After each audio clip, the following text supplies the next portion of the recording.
How you doing? Martin Lopez here for the Curiosity Theory, and been doing a lot of soul searching, and I want to share with you where I'm going to take the show. So the show at the very beginning of COVID was something I wanted to do because I just wanted to find a way to give back and find a way to give us something different to look at other than just watching, like normally watching, like Netflix or, all the different things, Hulu and all the different things we watch, and just have a different take and bring some value because I know a lot of people were struggling, a lot of people were scared, and I feel really good about what we did. And then recently I wanted to look and see what else can I do? How can I change the show to keep bringing the show value? And I looked at a lot of the text messages I get, a lot of the private messages I get from people. And one of the things that I noticed was, a lot of people were asking me about curiosity. They're saying so how do I use curiosity for this? How do I use curiosity for that?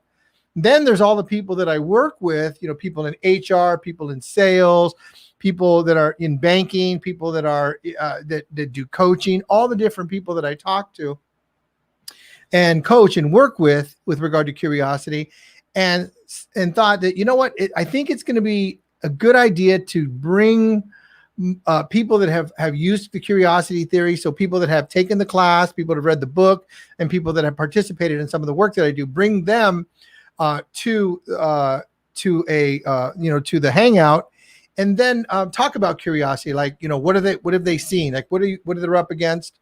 And how do they use curiosity, and so on and so forth. So what I'm going to do is for the next 4 or 5 weeks, I'm going to do that. I'm going to be changing the show, changing the dynamic of the show. It's going to be still the same thing. I'm going to have 3 guests. We're going to have a topic. And what we're going to do is we're going to talk about things. I'm going to look at my notes. We're going to talk with authors that are communication authors, curiosity authors, all kinds of different people. We're going to bring them in. We're going to do some free trainings. We're going to do hot seat coaching, which is somebody that has maybe something that they want to be coached on, that they're willing to go public on it, and we can work on that online, so you can see live, on the air, so that you can see how curiosity works, how you can use it in your life, and how we use it as a coaching methodology. And then taking a deep look into curiosity, into the book, the Curiosity Theory, and all the different things that we talk about in the book and the workbook as well as just doing kind of like the normal topics that we're talking about. Tonight we were slated for a conversation about betrayal, and I had some amazing guests, and I want to apologize to the guests that were going to come on. I decided to change the format, so that's what we're going to do. So I hope you enjoy the show. And right now I'm going to bring back some friends, which is, let me see if I can do that where I can bring us all back here. Let me see, how do you do that? Hey guys, how you doing? Hello. I think somebody muted. Let me unmute you guys. I think I keep unmuting you, Brendan. I think you keep muting yourself, so I'm gonna let you do it. Okay, I'll do it. Keep your hands up. There you go. How you doing? Awesome. Thank you. So first off, I want to thank you guys all for participating in the Curiosity Theory. You guys have all taken the workshop. Jack is actually has helped me develop the workshop. He's a partner of mine in the Curiosity Theory and helps me. He's one of the guys that I go to that, to help facilitate, help put the show on, and all that. We'll put the workshop on. So Jack, I want to formally thank you and introduce you to people. And what I'd like to do is find out from you guys. Well, first off, I'd like to have you guys introduce yourself. And then I'd like to find out how using curiosity has changed your life, how it's affected your life, and how you use it, and different things you might be up against that you could use curiosity. So first off, Brenda, tell us a little bit about yourself, what you do and who you are. I'm Brenda from Brooklyn. Hey. I'm going a little crazy with COVID, but I do have a one-woman show called My Brooklyn Hamlet that I have performed all over the world based on my life story and the power of forgiving the unforgivable. I'm also a story mentor and coach, help people find their stories, heal from their stories, and then present their stories. I also help people be confident and authentic on video. And do you want me to head into curiosity or? Yeah, why don't we just stop with that real quick, and then we'll go back into curiosity. So first off, I want to thank you, Brenda, because Brenda has coached me. I've gone to her program, and Brenda has given me so much freedom in myself being expressed, like right here. I know people think you're just crazy and you're self-expressed, but really before I took Brenda's program, I was a lot in my head. I was watching what was going on, judging, myself going, you look stupid and, all the different things you do. And really, I was very, very self-conscious about things that I learned that I don't need to be. And as a result, I was able to take on some different, what do you call it, like personalities? Is that what do you call that, Brenda? What did we do? It's really integrating all of you. It was my video makeover weekend, and it embracing all of you, and then being able to authentically share who you are and be confident because you have acting tools and techniques, which acting is not being fake, but being authentic under imaginary circumstances. I love it. I love it. So tam, for that. Payam, how you doing, brother? Tell us a little bit about yourself, what you're up to, and who you are. Super excited to be here. Grateful. Thank you so much for having me here. My name is Payam Hagani, and I am a gap coach. That's what my business is called. And what I love to help people and business owners bridging the gap of where they are and where they want to be. And that's what I was always curious, like, how can I bridge that gap? And I learn more and more is through self-awareness, getting to know myself, and having an accountable partner so I can do so. And these days I'm super busy with work and life, and really blessed. So I'm glad. And your new fiance, Martine. And your fiance. I have some difficulty with my internet, so bear with me. He's getting married. Payam just got engaged, so yeah, that's exciting news. Very exciting. Very exciting. Mazel tov. Mazel tov. Mazel tov. Jack, tell us a little bit about you and what you're up to. Well, let's see. I do business coaching. I don't do personality development or personal growth coaching. I leave the folks that do the checkup from the neck up to people that are trained to do that. What I do is I work with business owners who are stuck in their business, who have business issues that are preventing them from moving their business forward. And it could be a variety of things. And what motivates me is that I'm a lifelong learner. So I'm always trying to learn new things about business, about people, how they run their business. I try to stay engaged in how people are running their business. And, you never want to be the smartest person in the room. So you try to participate in things like this because there's so many great people. And, just being around Martine and some of the people that are on his shows, it's just a variety of smart people out there to learn from. So, my objective is just to help businesses grow. It's very simple. I want businesses to run better, grow faster, and make more money. And whatever it takes for a business owner to figure out how to go from point A to point B and go over, through, and around obstacles is what I do. That's awesome. That's awesome. So let's go back to Brenda and talk a little bit about curiosity. And, you took the class and kind of what you got out of it and how you've used it. Yes, and I have to say there was such a synchronicity that happened today. It's why when I heard you were doing this, I jumped. I was leading a group call with my clients in my current program, Unforgettable Presence. And at the end of my calls, I usually say, so what quality would you like to bring into the day? Because everything is about being intentional. And, everybody said their thing. And I said, I want to bring curiosity in, which is not something I often bring in. My specialty is on forgiveness. Yeah. Then I saw your post and I was like, okay, there's something here for me because I'm all about following the inner guidance. So for me, I would say I probably wasn't conscious of how curious I was until I took your workshop, and really understood how I was applying it, but not consciously. So for the things that happened in my life. That's cool. Yeah. One of the distinctions we talk about in the progressive cycle, which is one of the cycles we talk about consciously being curious. That's a great distinction. Yeah. Yeah. So, my big story, which I'll mention just briefly, which led me on the road to everything that I do around healing of our stories, is that my dad, who I adored, shot and killed my mother back in 1995 and then married her sister, my aunt. And I'll tell you what, in my deepest, darkest depression, about 4 years after that, I wasn't curious. I was just kind of deleting what I didn't want to know about my dad, and stuff like that. But it was only in curiosity of like, how can I get better? How can I feel better? How can I not live in the past? How can I get into the present moment? Is how my life opened up, by asking questions. And I still ask questions to this day, even if I'm, if we're thinking about the politics and things like that. If I'm judgmental, I pull myself out of it and I say, how can I be curious here? How can I be taught something here? How can I somehow make what's going on before FOR me in some way? So yeah. That's awesome. That's true. Thank you for that. That's really cool. I love that you said deleting what I don't want to know. We'll get it. I'm going to talk a little bit about that in a few minutes. Yeah. Payam. Sometimes, you think that you are curious enough. And then I noticed that attending your workshop twice, that there's always like 10 times or 20 times more for you to learn at that moment.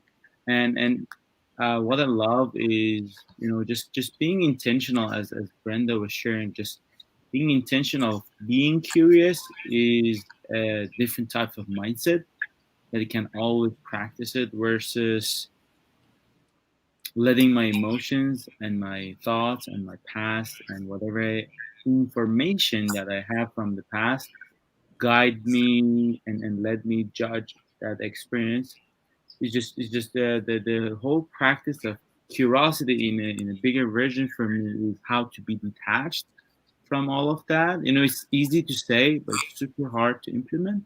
How to be detached from that emotion and thought and the past and the future, and just be curious. And if it's like a one-on-one communication with a person, just keep asking questions. Like when you said just joining this conversation today, I wanted to practice it with my clients, that how can I be more curious, just asking them, versus to have an agenda to just pursue my own needs.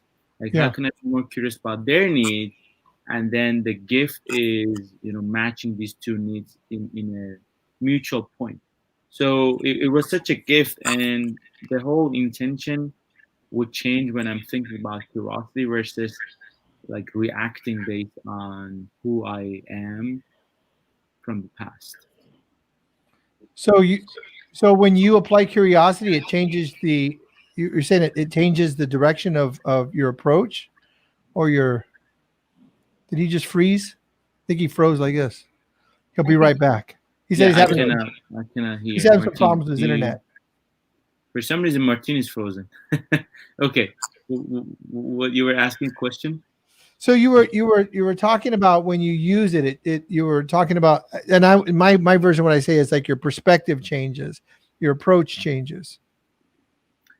I would say like the best version of curiosity is not having any perspective, right? Just flowing in the unknown and just embracing the whole thing that is happening. Can you talk a little louder? Because I can barely hear you. Can you hear me now? I can hear you now. Yeah. You talk a little louder. I appreciate it. So like not having any perspective, like I feel like that's the best version of curiosity that we can all practice. Not having a perspective, just flowing in the unknown completely. That would be the real curiosity. Interesting. Like not having a perspective. I'm practicing a version of the curiosity, like the thing that is familiar, the thing that's in my comfort zone. Cool. Thank you. Jack. First of all, Brenda, I'm not sure if anyone ever gets past the kind of experience that you've had, but kudos for moving forward in life. I can't imagine what that must be like, but congratulations for moving forward. Our relationship began in this project trying to adapt the curiosity theory from a conflict resolution focus to a sales focus. And when we look at the sales approach using curiosity, it's all about making authentic connections with people and authentically listening to people, having empathy for them. And what I'm curious about is how we all can become better listeners and really understand where people are coming from. Just as an example, we're at a network meeting this morning, and we were just talking about the impetus of people that just go to meetings and hand out business cards. Yeah. Gimme, gimme, gimme, gimme, gimme, gimme. Yeah. I don't care about you. Gimme, gimme, gimme, gimme, gimme. So you fight that by trying to have a real authentic look at trying to get to know people, because if you're going to do business with people or not do business with people, people have to know where you're coming from, and you have to know where people are coming from. The only way you can do that is to be curious about what's on their mind and what they're thinking about. And so that's what's driving my interest in curiosity. That makes sense? Thank you. Kimberly says, I've been visualizing and curious about changing a new career path in retail. As a cashier, I enjoy being around people and being at service. I'm curious where I belong. How about saying a little bit more about that, Kimberly, so we can kind of maybe talk a little bit about that, because that's really interesting. Like, I'm curious where I belong. Have you ever had, like, either if you three ever been curious about where you belong? Are you like in the right place? And oh my God, all the time. That's a very human thing, isn't it? It's funny. It's funny. We talk about where our path goes in life, and the thing is that we end up where we are in life because of the things that we've done and the experiences we've had and the circumstances within and without our control. And the thing about that is that wherever you are, that's where you are, and you have to deal with that. And the way you approach that is either it's suffering or it's opportunity. So it's all on your outlook. So if you remain curious and remain positive, you make the best of where you are. You can't worry about how you got here because you're here. You're here now. Yeah. It's interesting though, because I've definitely had times in my life where I knew that there was something growing in me and that I wasn't belonging where I already was. Let's say it's where someplace I was living. I knew there was something else coming. That's where the curiosity comes in. Because I didn't feel like I belonged there. I knew there was something else, but I didn't want to jump and run. People do this in relationships all the time, right? Instead of like going within and saying, like, so I think it's really great that she's like, I want to know where I belong. So that's where curiosity would be coming in. It would be like you said, being an acceptance of where you are, and also being open to an insight that might come when you realize there's something else that's coming forward, just being open for that. So I'm curious, when those thoughts crossed your mind, did you consciously take actions to do something about getting to another place? Or are you here now and saying, hey, I finally arrived, regardless of how I got here? No, I've had this experience several times, specifically around moving and also things in my business where, like the last place I lived before this place, let's say, I was feeling like it was too small. Like there was something more for me to learn, but I didn't ever go about it the way that you're told, or from a mental way of, well, let me look in what's available in the paper. Let me go. It was more of an energetic opening. And then and this happens all the time, like within a couple of days, it usually is, I meet someone, I hear something, and there's an opportunity that's so easy and in the flow. That's my experience of it. So it sounds like you have an intention out there, and it's kind of like manifesting as a result of like kind of your openness. Yes, and I feel like, that's happened with me with performing my show even. I had this deep intention to do my show in New York City when I was living in Arizona and didn't really have any contacts there, but I had this open feeling. And then I followed what I love to do, which is theater. And I volunteered at a theater that Eve Ensler was doing a production of The Good Body. She's the one who did the vagina monologues. I volunteered doing what I love, doing service. And then she came out after at the theater door. Everybody, she had like 30 people waiting for her. They all left. She came directly to me. We started talking. I told her about my show, and she was like, contact these people in New York because there's a festival. So it's not like not taking action. I didn't stay home and be like, I want to go. I think this is where people mess up with law of attraction. I want to go to New York. I still made sure my show was in great shape. I did what I loved. I contributed. And then I was open to hear opportunities. That's awesome. That's cool. And then I did my show in New York, like within like, yeah. So let's actually talk about the opposite of of curiosity, which was the comment that you made, Brenda, about deleting what I don't want to know.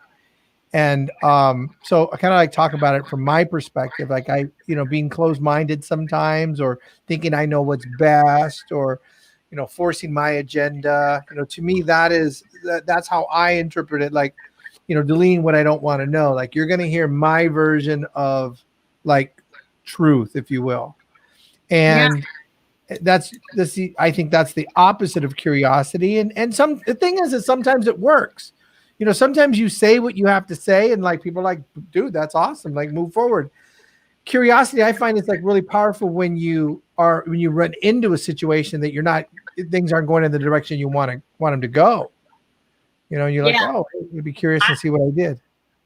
I feel like deleting it's either in a stubborn place, and this is a really fresh conversation for me, but it's either coming from a stubborn place or coming from a survival place. When I think about it, I have two different instances. It's like when my mom died and there was all this evidence around my dad being responsible, I just deleted that stuff because I couldn't handle losing my mother and father in one night, until finally I opened up and I understood it. And I can even see it. I mean, I won't go into political stuff here right now, but if I let me look at the last election. I was absolutely voting for Hillary. And there were things some of my friends were saying that really didn't sit well with me, but I was like, delete. And I feel like people with Trump, there's a lot of character stuff that is like appalling, and people just delete it, like because they're making money in the stock market or something like that. So it's a way that we navigate through life. But curiosity would be like, oh, let me listen to my friend who has a different opinion, and let me actually see what they're saying. And don't negate the other qualities of a person. Like, make a full rounded decision. Yeah, that's really great. So what you're saying is that you can have an opinion about a political party or another human being, and as a result of that, like if maybe the human being does something that's like, oh, that was really good, because of your prejudice or because you're biased, you're not gonna see it as anything good, or the people that are associated with them. Yeah, you're not going to even put it into your consciousness as something to weigh into your decision. You're going to be like, well, that doesn't fit my world's view, so I'm just going to ignore it. I mean, millions of people live like that. So, got it. That's really cool. So what do we get out of that? Like, what do we get out of that kind of stuff? Well, I've got a question for everybody. Like, what do we get out of that? Go ahead. I'll give the floor to the men. Give the floor to the men. Jeez. There's just so much. There's so much to deal with, and there's so much stuff coming from you from so many angles that, you throw up all these filters and all these radar screens, and, it's just human nature that you tend to pay attention to things that you have an affinity for, and that kind of shapes your thinking a little bit. And, to your point, Brenda, at some point you have to be a little open-minded. And I mean, I have conversations with people, political conversations. Again, I'm not going to get political tonight, but I have a conversation, and I can have a completely opposite point of view from somebody, and they can have a completely opposite point of view from me, and we can have a rational, non-yelling, I have to win conversation. You express your point of view. Okay, I understand it. I express my point of view. You understand it. Life goes on. Let's go get a beer. So it's just a matter of how much you attach to this stuff personally, and how much you have to win an argument or win your point or be the top banana in a conversation. It just, to me, it's just not worth it. There's too much energy, too much capital, and too much to lose in that situation. So, you know what I find though? Sometimes I listen. If it's someone that I'm friends with and we have mutual respect, I'll listen, but I'm actually not hearing. I'm still like inside, whatever. Like, I can't believe that's where my opportunity is. And that's where curiosity would be, to be like, if I don't agree, like, what's behind their belief system? Because I can go into judgment, like, oh, it's because they were brought up a certain way, so that's just like they're brainwashed. Like, I'll go into judgment instead of, like, if I could take your theory and go one step further and be like, can I really put myself in their shoes? Would I want to, and how would I think that way? You know what I'm saying? This is deep. That's an amazing thing to be able to do, is to put yourself in somebody else's shoes, because then you're really listening and you're present. And to your point, if you just whatever, you never have an opportunity to see something from somebody else's perspective, because they have somebody that has a different point of view, or different view, has a whole set of experiences in their life that's led up to that point. And until you communicate that, or they communicate that to you, and you hear it, you have no idea of understanding it. You have no capability of understanding it. So, you have to let people express their point of view, and listen to it, and just not overreact to it, and not take it personally.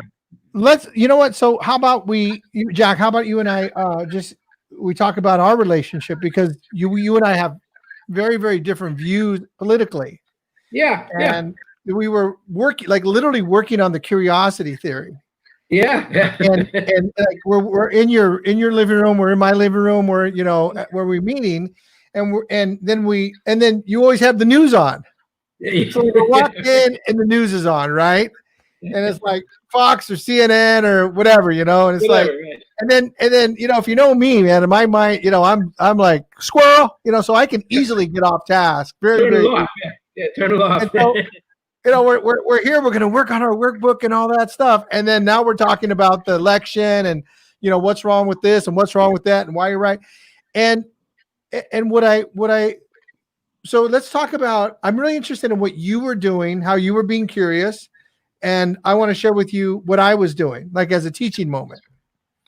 So for me, when we were dialoguing, I could, what curiosity has given me is, gives me the ability to look and see, I can start a fight, I can create a fight, I can create conflict, at some point, I want to start taking responsibility for what I create.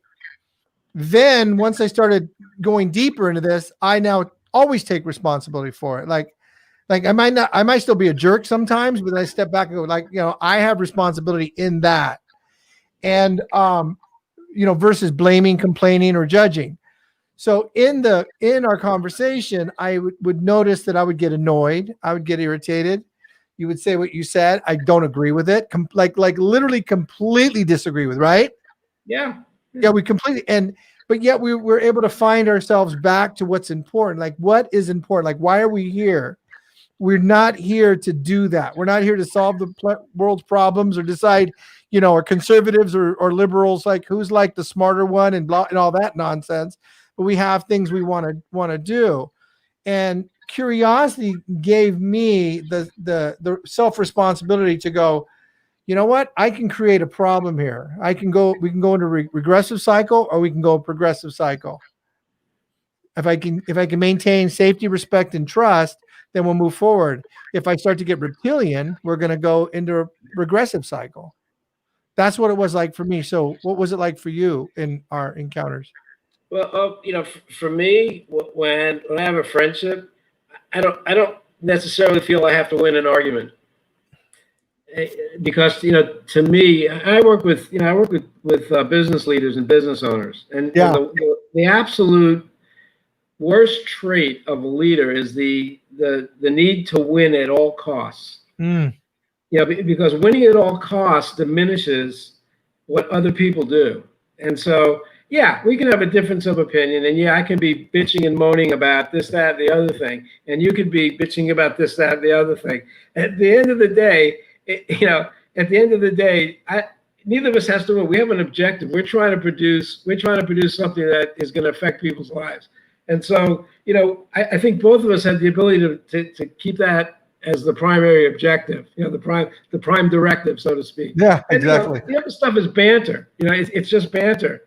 And so we get past it. You express what you had to say. And I can tell you a lot of times, I will tell Brenda and Payam that, Martine has this great ability to stay focused and on task and say, Jack, shut the hell up. Let's pay attention. So, and the thing is that, you can take that personally and react and go reptilian and throw your defenses up and all that. Or you can say, you know what, you're right. Let's move ahead. So I chose to do that. Let's just move ahead. And so, you're kind of like a compass in that regard. We have an objective, we get a little off track, and you kind of bring us back together again. So I don't take the winning or losing of an argument personally. That's great.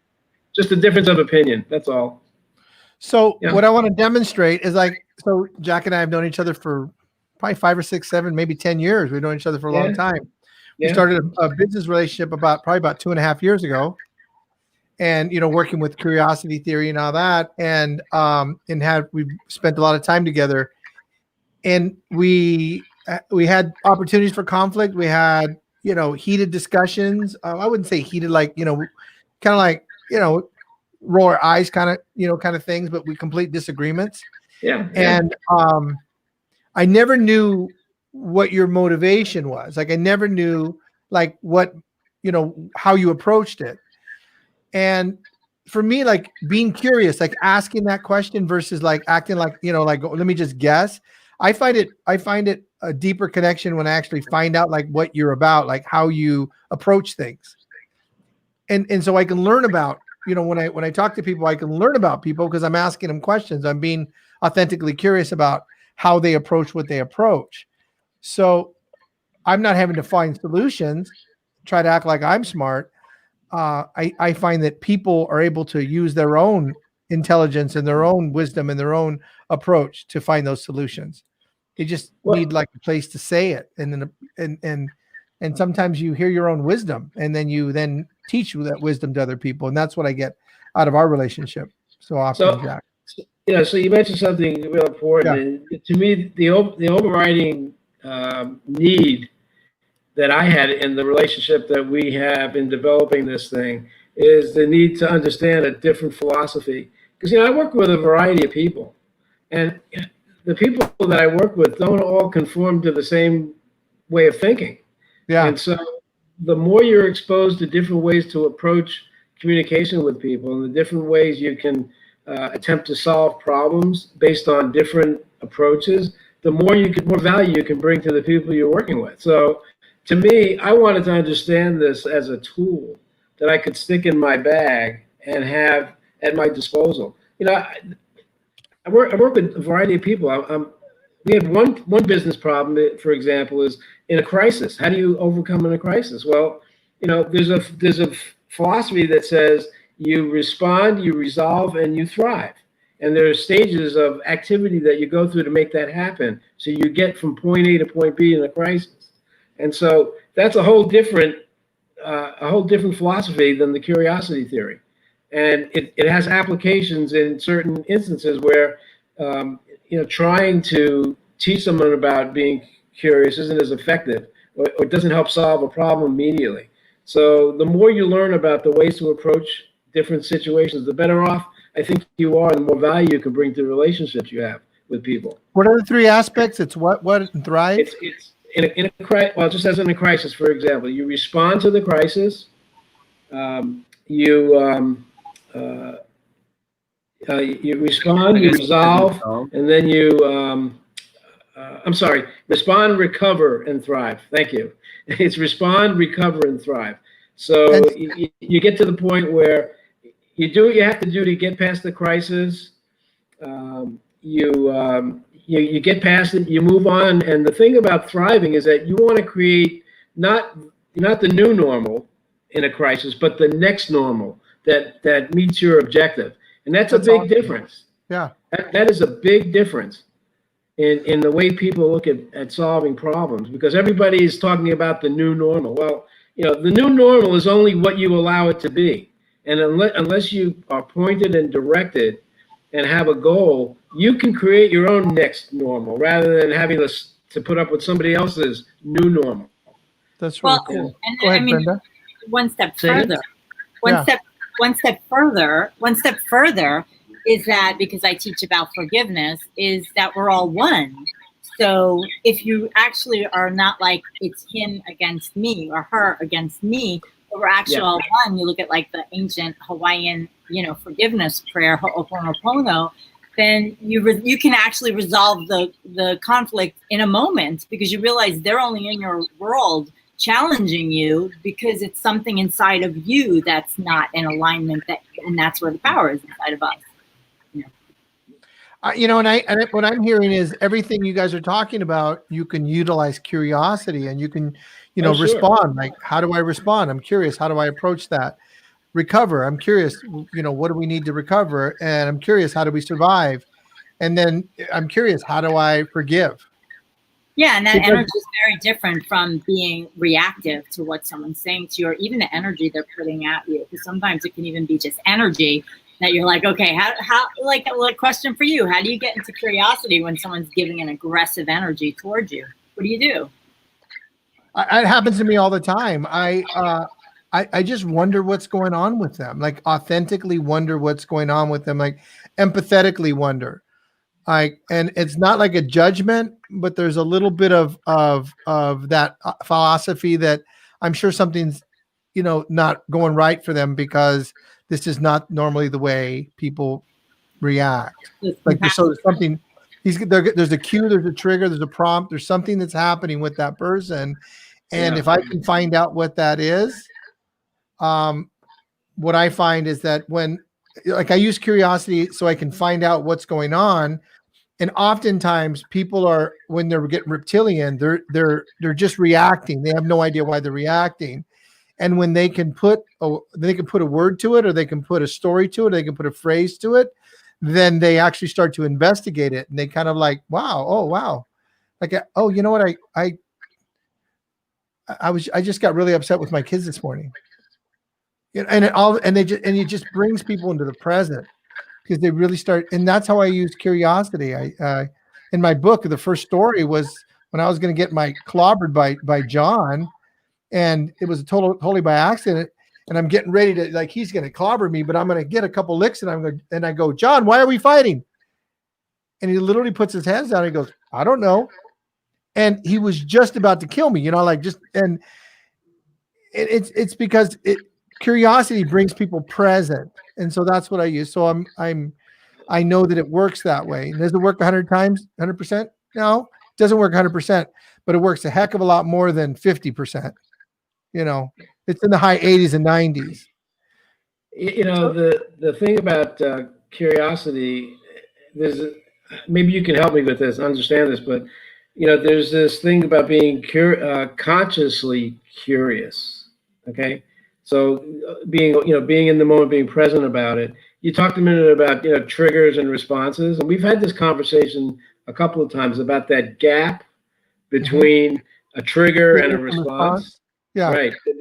And usually it's a nanosecond of time for most people. It's a nanosecond.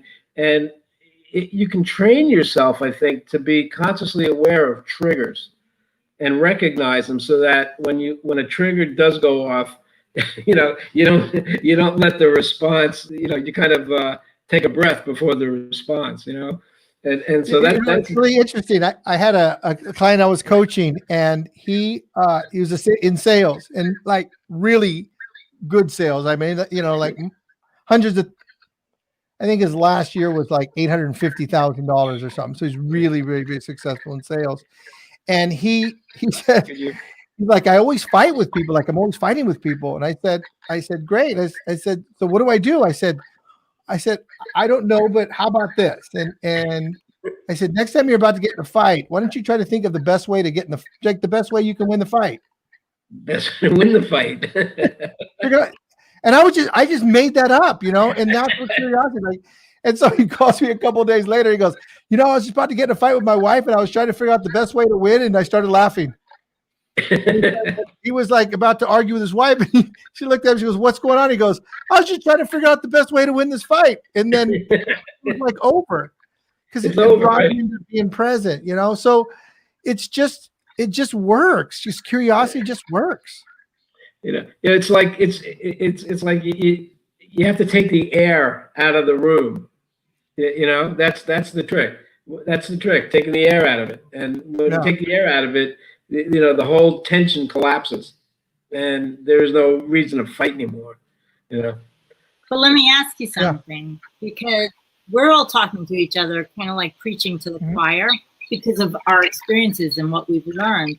It's almost like this secret. If people understood that getting so upset is hurting them and their situations, like, how do you reach people who think that that's their strength? Like, you know what I'm saying? Like, we've all obviously had experiences in our lives that have showed us that upset. And of course, people's health is always affected by that.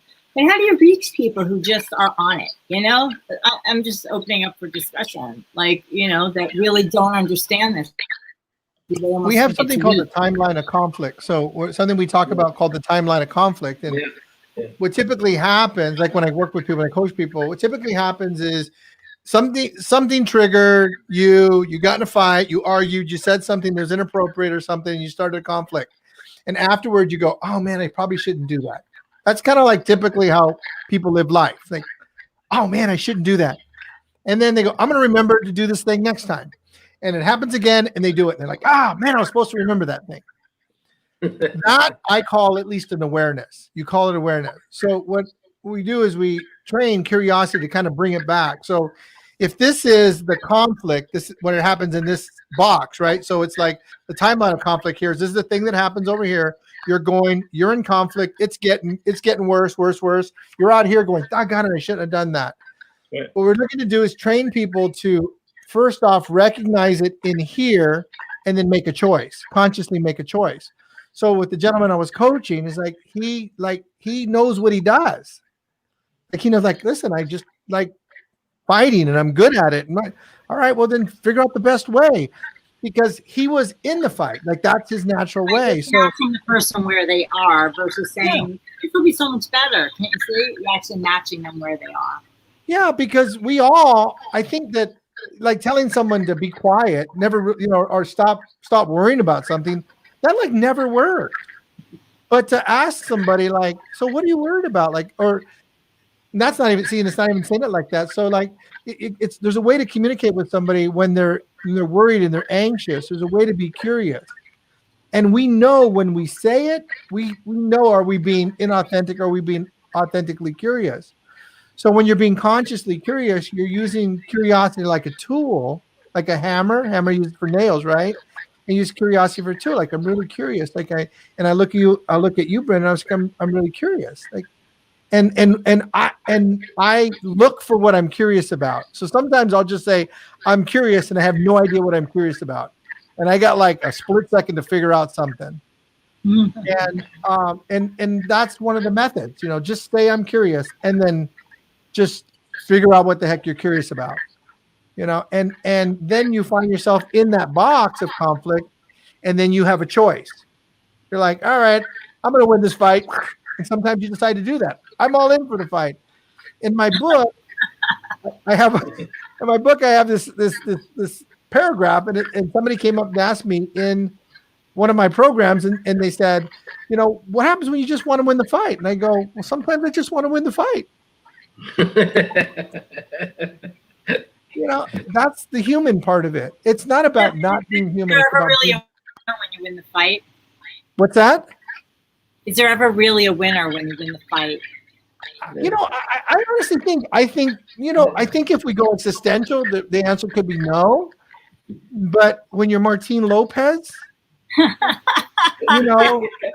like, I think I won and I'm satisfied with winning, But what happens to the other person? No, I agree. I completely agree. What I'm talking about is the human part of it. Yeah. The human. Because the other part is judgment. The other part, if I look at it, I could be looking at a judgment. Like, well, what happened to the other person? Oh, I'm an idiot because I did that, or just be like, why I say this? I say this because years ago, before I had done the level of inner work I've done in relationship, I wanted to win that fight as much as anyone else. I wanted to be right. And it was really The Power of Now, Eckhart Tolle's book, that explained to me what the pain body was. And my ex explained it to me as well. Because I wanted to keep going on my righteousness, definitely believing in what I was saying. And it was only after I pushed the energy out on the other person that I felt better. But the other person didn't feel better. They just got that. And I really shifted everything when I got that. And I realized that for me, I started working on, forgiveness and releasing this pain body and this righteousness, not letting go of discernment, but really letting go of that. And it really changed me as far as having to be right and stuff like that. I love that. And so what I hear you saying is that this thing happened Somebody gave you a distinction, which is pain, body, and these different things. And as a result of that, you can look at everything differently. Right, So what because I could see the whole situation and I could feel the energy go over the person, and that would be the only time that I felt okay. But the apology from the other person or something wasn't necessarily sincere. It was almost like wearing out the other person. Absolutely. And so what I would say is like, okay, so I'm Martine the jerk. I got to win the fight, right? And then I go, oh, and I look at the other person and I go, wow, I just hurt my friend. And like, I go, wow. And like, kind of like, and then I hear from like Jack, and Jack says, this is how I do it. And I'm going, wow. Cause I'm being curious about it. You go, wow, this is how I'm going to now approach things. Right. So it's just learning and shifting and growing. Yeah. Which is what I think, at least most of the people I hang out with, or they come to me, they're like, I want to be the best version of myself. I want to grow. I want to be a better version, you know? Yeah. And so their tendencies are to improve themselves. And so they're looking. I can relate to your comment before about about sometimes you just want to win the fight. It's like being a vegetarian who wants to tear into a piece of raw steak, and just devour it for the sake of devouring it, Yeah. And, that's so. And it's human nature. So I mean, all of us have that. I think all of us have that in us, that we have this need to win. And you have to be aware of it, and you have to be aware that, as you said, Martine, there's another person on the other side of that dialogue who may get hurt.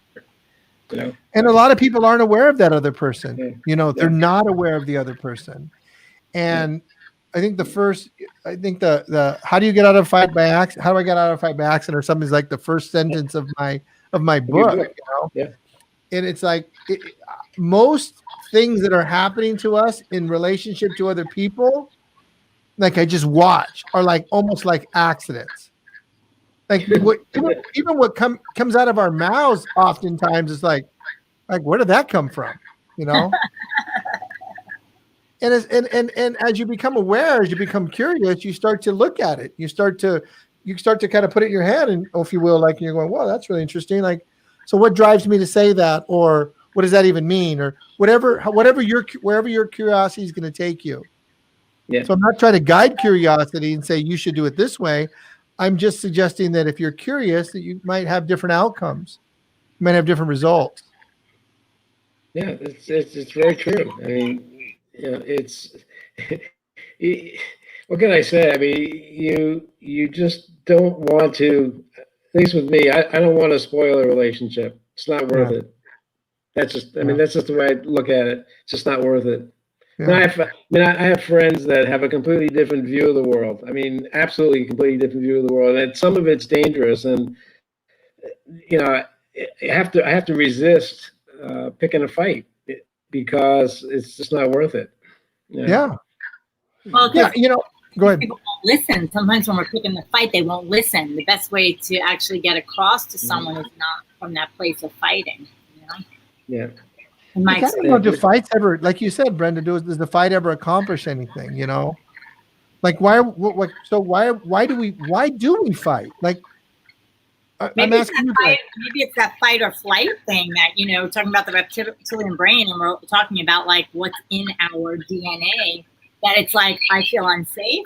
That's not like me, so I'm going to fight, or I'm going to cut off. Right? That's the other thing. That's what I'm more likely to do than fight, would be to cut off, which is my thing of, okay, how can I keep my heart open when I'm feeling like there's an againstness between us? Yeah.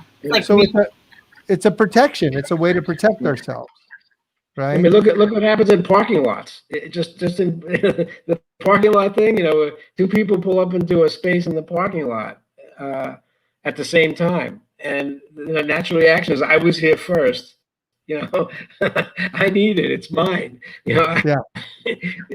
What are your choices? Your choices are to stick to your guns and put your feet on the ground. Don't cross the line and insist that it's your parking spot, or look for another parking spot and walk 20 more feet. Right, because it doesn't come from kindness. It comes from scarcity. Yeah. Right? If you had kindness and you had this sense of abundance, then you just allow the other person to get the parking spot, right? But we're the world. We're designed from scarcity. We're designed through scarcity. I mean, like our Depending. bodies are, I mean, think about that. How many sperms were going to make you, I mean, hundreds of millions, right? In one. Like, so like, listen, you're the survivor. A lot of you guys like you just died on the way over there. Yeah, but it's so funny because the other side of it, because everything's about perspective, is what a miracle. There's so much magic that happens that everything's possible. Exactly. Yeah. And it's all perspective, but it requires you to shift from the scarcity to get to that one, right? Is that like what you just said? Is that a natural thing that people say? I think it's natural depending on how you were brought up. I know people who were brought up unlike I was in like really healthy, loving families, and they do believe in abundance and like they can go after what they want and there's enough. Really, just like out of the gate. I love that. I love that if it was natural. Wouldn't it be cool if that was natural? There's only a handful of people I know like that, but it's amazing. Universally natural. Yeah. We have to remember that we're animals. We're animals that have evolved out of the cave in thousands of years. I mean, we still have some of this animal instinct in us that we have to constantly fight to keep them coming out. And thank God we have a brain and we're rational and we can think about what we're doing and not just react as an instinct. But it's what sets us apart. Brenda's like, maybe the brain's not so great sometimes. Yeah, well, really, we say some of us. If you go down to my family and my father killing my mother, it's like, well, he came from scarcity and came from, my mother and him having a 30-year relationship and her being responsible for him not being who he was. Like looking at the full expression of it, he was a man with thwarted dreams and mental illness and guns, and we're in Brooklyn.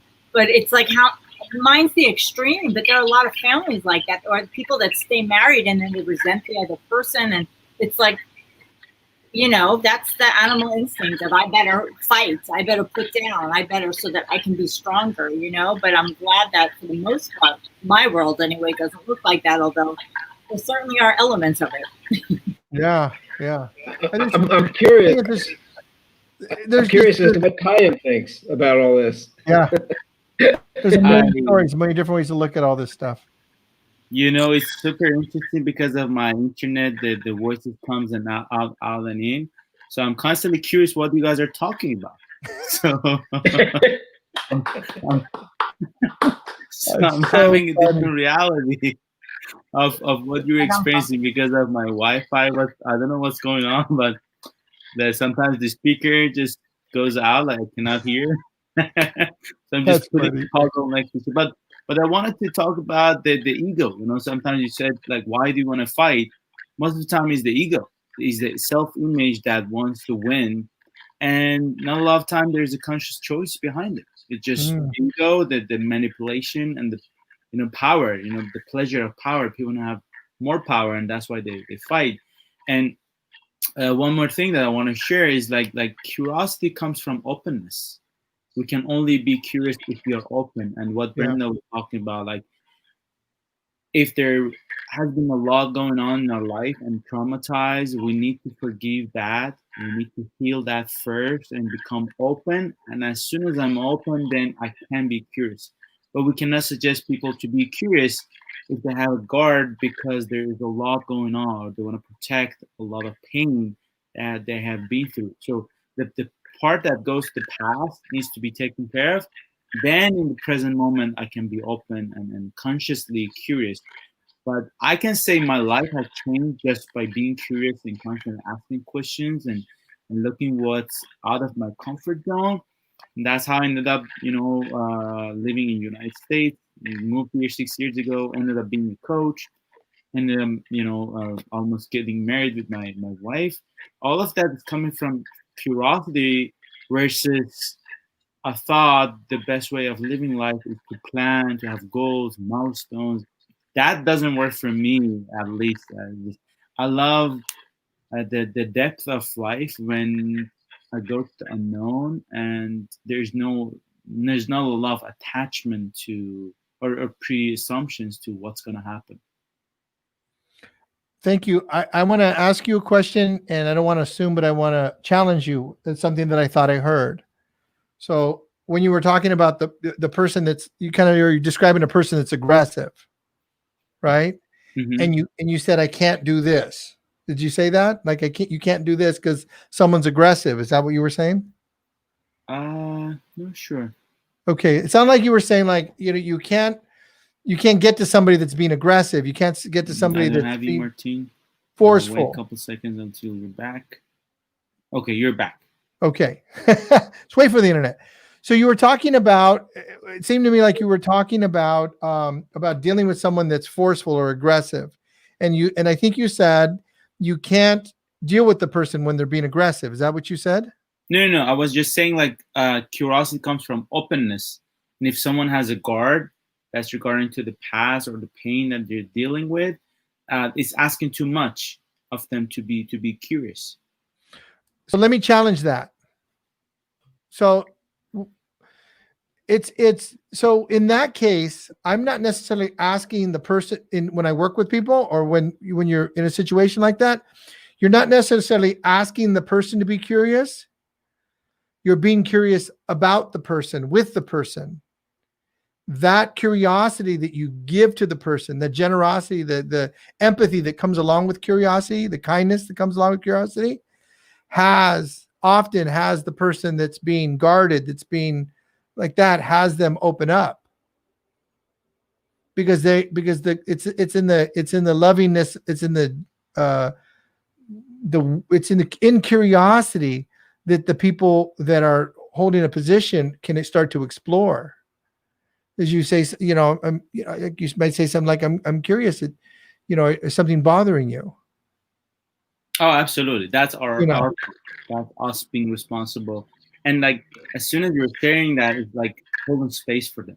When you're being consciously curious, is holding space. And then this is the part that they would just let go of the guard and be vulnerable and share.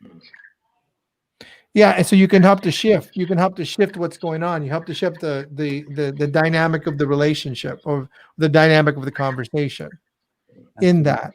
So like people say, well, they'll take the class and they'll go, well, my wife or my husband or my coworkers haven't taken the class, so I'm going to have a hard time. Well, you get to be the person that gets to be curious. You get to be the person that's the catalyst for curiosity. Because what oftentimes people are asking is they're saying, well, I need everybody to change so this is easier for me. Like you take a class and you learn something, you go, well, this would be really good if everybody changed and it would be easier for everybody. It's like, well, you're the guy that knows it now. You're the guy that gets to use it. You're the girl that gets to use it. And let's see how you can use it. So that being said, I know we're like to finish up at right at 60 minutes. So I want to thank you guys for all coming and hanging out. And real quick, I would like to give a plug what you guys are up to, so people how they can get a hold of you. How about we start with Brenda? Tell us what you're up to and how people can get up, how people can and take Brenda's program. It's awesome. Trust me. Oh my God. And I just so happen to be having a Charisma on Camera 7-day challenge, free challenge coming up. You can check that out on my Brenda Edelman page on Facebook, because I believe there's an it's called Charisma on, what's it called? Charisma on Camera. So it's about it's a live streaming challenge and it's free and it starts Monday, September 7th. That's cool.